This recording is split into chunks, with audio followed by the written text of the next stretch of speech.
the tooling to build these boxes.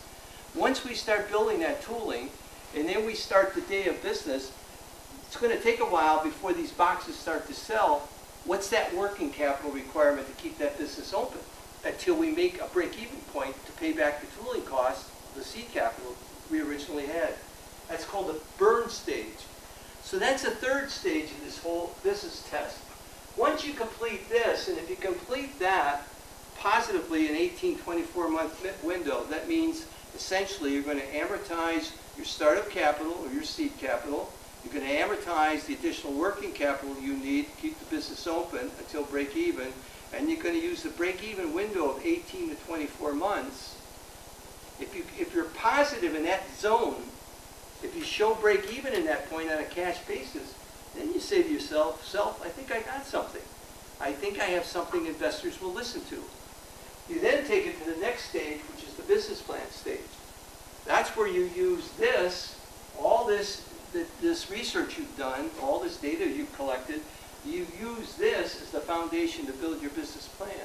And of course, the business plan now, you're going to convert, if you will, those burn stage financials, you're going to convert those to an accrual-based set of financials and spread them out for 3 years with an accompanying balance sheet, and more importantly, a statement of cash flow to show how the flows are coming in and how they're going out. Okay?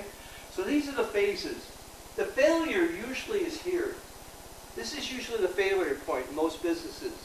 They get the idea, they find that they're somewhat unique. They don't really focus on a unique model, but it's okay. If you get over here and you forget about the fact that I have to borrow so much and I'm not going to be able to pay it back fast enough to break even for that sustainable future that I'm hoping to have.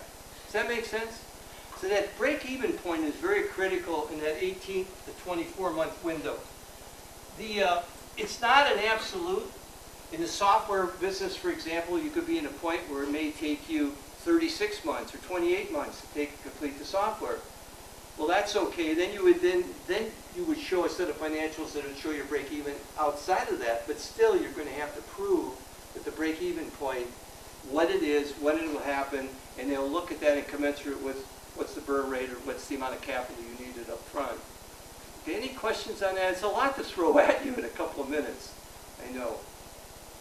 Any questions? All right, well, let me go on then. The business plan is the next thing, and that's in the competition. You're going to submit something, one of these, right?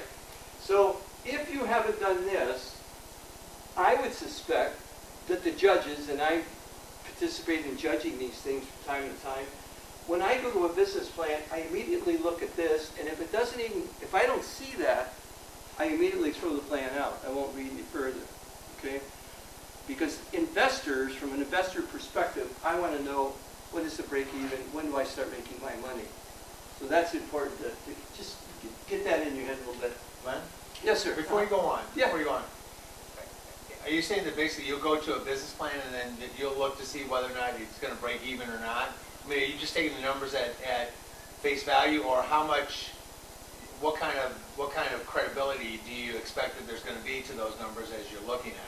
It was a good question. What I'd like to see is this, as a preamble almost, as a supporting chapter before I see this. I'd like to see something that says, this is our investment stage, and this is the investment capital and the return on that capital. And I'd like to see the financials showing that, okay? Because those financials then will roll into the next stage. That's the ideal. There's two kinds of business plans. There's a comprehensive business plan that you'll submit to a bank, for example, it's really an operational plan. And then there's such a thing as an investor plan. An investor plan must include this and the financials from here. But it's lighter on the operational instruction side. But basically you're saying that investors are not going to be even interested if they look at it and they don't see a break-even point between 18 and 24 months? Right. That's the window that we look for. That's the window that you look for. Right. So if it isn't going to break even in 18 to 24 months, in fact, when you get to the business plan stage, it's easier to prove break even here in this format than it is here, because this is accrual format and this is a cash format. And so on accrual format, a lot of that seed capital debt, if you will, goes over to a balance sheet. But when you do it in a burn, when you use an investment burn format, It's all amortized over a P&L, if you will, a cash P&L. But it's a little different. Is that making sense?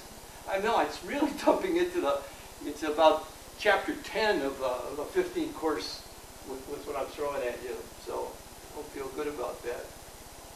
But 18 to 24 months, that seems to be the magic window. It's not the absolute, that's for sure. You know, when Smith did his thing with Federal Express, of course, I think it was like 7 to 10 years he had to break even, which was part of his problem. And he had to keep reducing that down to a 5-year window, and then he finally got investors to look at him once he got it below 5 years. But he was dealing in millions, too. He was looking for something like 500 million, 5-round kind of a set of seed money to start that business. Well, most of us aren't going to do that, but we may want an investment that's as high as $1 million or $2 million. And if that is the case, then what does that mean to this investor who's going to take and give you that $1, $2, or $1 million, or that 10 investors is going to give you the $2 million? When do we expect to get it back? Yes, sir. Is there an industry